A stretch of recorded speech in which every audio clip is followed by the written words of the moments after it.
Assalamualaikum warahmatullahi wabarakatuh.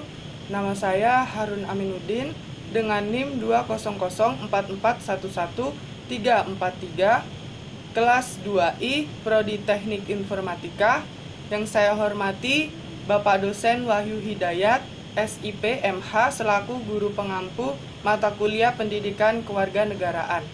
Baik, langsung mengarah ke soal yang pertama, yaitu apa yang saya ketahui mengenai demokrasi dan korupsi. Yang saya ketahui mengenai demokrasi yaitu sistem pemerintahan di mana kebijakan kepemimpinan dan usaha besar suatu negara atau pemerintah secara langsung atau tidak langsung diputuskan oleh rakyat. Korupsi adalah suatu tindakan atau efek dari membuat seseorang berubah dari standar perilaku moral menjadi tidak bermoral. Berdasarkan undang-undang yang saya baca yang terdapat pada nomor 31 tahun 1999, korupsi adalah tindakan setiap orang yang secara melawan hukum melakukan perbuatan memperkaya diri sendiri atau orang lain atau suatu korporasi yang dapat merugikan keuangan negara atau perekonomian negara.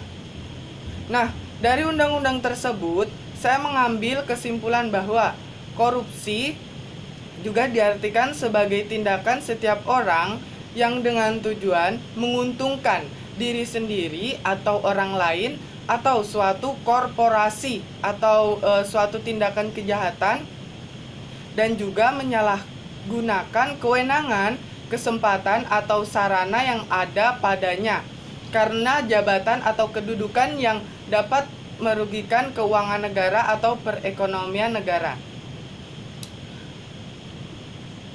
Hubungan demokrasi dan korupsi. Pertanyaan saya di sini, apakah demokrasi dapat mengurangi korupsi? Jawaban yang mungkin saya tangkap yaitu mungkin tidak dapat diuraikan secara gamblang. Di beberapa masyarakat dikemukakan bahwa pengenalan demokrasi telah berfungsi untuk memperkuat hubungan patrol atau klien yang ada, yang mengarah pada demokratisasi korupsi dan bukan pengurangannya. Efek dari pemerintah yang lebih terbuka juga ambigu. Studi yang dilakukan oleh BIC pada tahun 2001 menemukan bahwa transparansi memudahkan untuk mengidentifikasi pejabat mana yang akan disuap. Nah, secara normatif dapat dikatakan bahwa perubahan kecil dalam norma atau perilaku yang ditimbulkan oleh demokrasi tidak cukup untuk menghilangkan praktik korupsi yang masif. Argumen ini menyiratkan bahwa demokrasi mungkin tak banyak berpengaruh pada penurunan korupsi, bahkan sebaliknya dapat meningkatkan korupsi. Oleh karena itu, sulit untuk menarik kesimpulan tentang efek demokrasi terhadap korupsi. Apalagi ada negara yang tidak menganut paham demokrasi ternyata berhasil mengurangi korupsi. Di antaranya yang saya ketahui yaitu Singapura dan negara-negara maju yang ada di negara menganut demokrasi.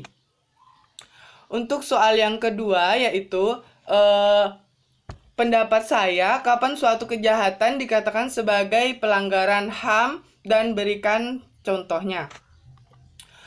Pelanggaran HAM merupakan tindakan pelanggaran kemanusiaan, baik yang dilakukan oleh individu maupun oleh institusi negara atau lainnya terhadap hak asasi individu lain, terhadap ada dasar dan landasan yuridis dan alasan rasional yang menjadi pijakannya.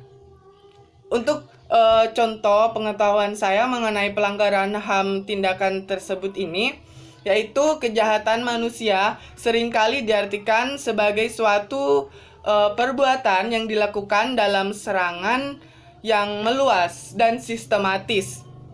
Adapun serangan yang dimaksud ditujukan secara langsung terhadap penduduk sipil berupa yang pertama pembunuhan, pemusnahan, pembudakan, pengusiran atau perpindahan penduduk secara paksa, perampasan kemerdekaan atau perampasan kebebasan fisik lainnya secara sewenang-wenang yang melanggar asas-asas atau ketentuan.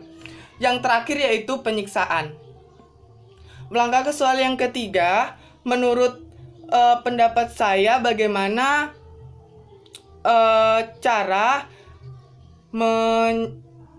menyamaratakan antara perempuan dan laki-laki. Menurut saya sudah cukup setara mengenai keadilan dan aturan-aturan yang sudah diberlakukan